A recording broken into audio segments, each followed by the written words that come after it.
এই মুহূর্তে অসমে বিহুর মরশুম, একই সঙ্গে চলছে লোকসভা নির্বাচনের প্রচার। একাকার বিহু আর নির্বাচন। রবিবার শোনিতপুরের বর্ষলা বিধানসভা কেন্দ্রে অনুষ্ঠিত হল বিজেপির বিজয় সংকল্প সমাবেশ। সেই সমাবেশে মানুষের ঢল ছিল চোখে পড়ার মতো।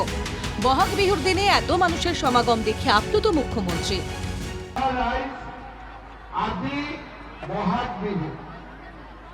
বহাগ বিহুর দিনা সাধাৰণতে আমি ঘৰত থাকো, পিঠা পনা, জ্যেষ্ঠজনক সেৱা সৎকাৰ, ইয়াৰ মাজত ইলেকশ্যনৰ মিটিং যে হ'ব পাৰে সেই কথা আমি ভবাও নাছিলো। কিন্তু আজি বৰচলাত এই বিহুৰ দিনাখনো ইমান ৰাইজ ইয়াত উপস্থিত আছে,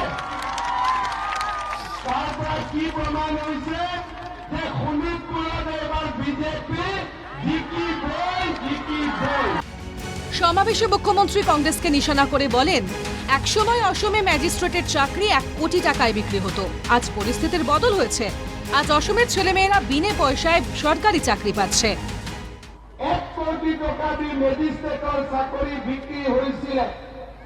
সেইখন অসমত আজি চাকৰি নামত 1 টকাও কোনেও ল'ব নোৱাৰে। এতিয়া পুলিচৰ কাৰণে ল'ৰা ছোৱালীয়ে দৌৰে। মোক সোধে ইণ্টাৰভিউ কেতিয়া হ'ব? আকৌ জুলাইত নতুনকৈ পুলিচৰ চাকৰিৰ ইণ্টাৰভিউ হ'ব। অসমখন পরিবর্তন হয়েছে। মুখ্যমন্ত্রী সভায় উপস্থিত সবাইকে প্রতিশ্রুতি দিয়ে বলেন, যাদের রেশন কার্ড আছে তাদের প্রত্যেককে অরুণোদয় দেওয়া হবে। একই সঙ্গে মুখ্যমন্ত্রী বলেন, প্রধানমন্ত্রী আবাস যোজনার জিও ট্রেকিং এর কাজে অনেকে হিতাধিকারীর কাছে অর্থ দাবি করেন। তাই এখন থেকে জিও ট্রেকিং এর কাজ মহিলাদের হাতে সমঝে দেওয়া হবে। মহিলা আত্মসহায়ক গোষ্ঠী এই কাজ করবেন।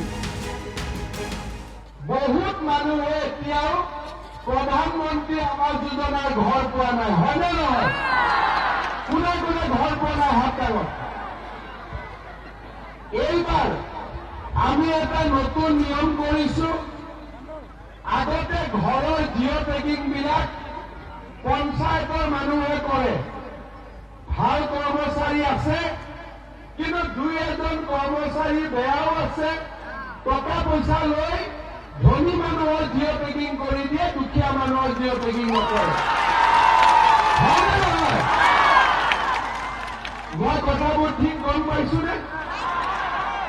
মোৰো CID আছে, মই গম পাই গৈছো। সেইকাৰণে এইবাৰ আমি জিঅ' ট্ৰেকিং কৰা তাক শিকাম। এইবাৰ জিঅ' ট্ৰেকিং কৰিবৰ কাৰণে আমি মহিলা আত্মসহায়ক গ্রুপবিলাকক দায়িত্ব দিম। অসমের মহিলাদের স্বাবলম্বী করতে একগুচ্ছ সরকারি প্রকল্প চলছে। বিভিন্ন ক্ষেত্রে অগ্রাধিকার দেওয়া হচ্ছে মহিলাদের। এবার জিও ট্রেকিং এর কাজ মহিলাদের হাতে সমঝে ভোটে বাজিমাতের চেষ্টা মুখ্যমন্ত্রীর। Bureau report, NKTV Bangla.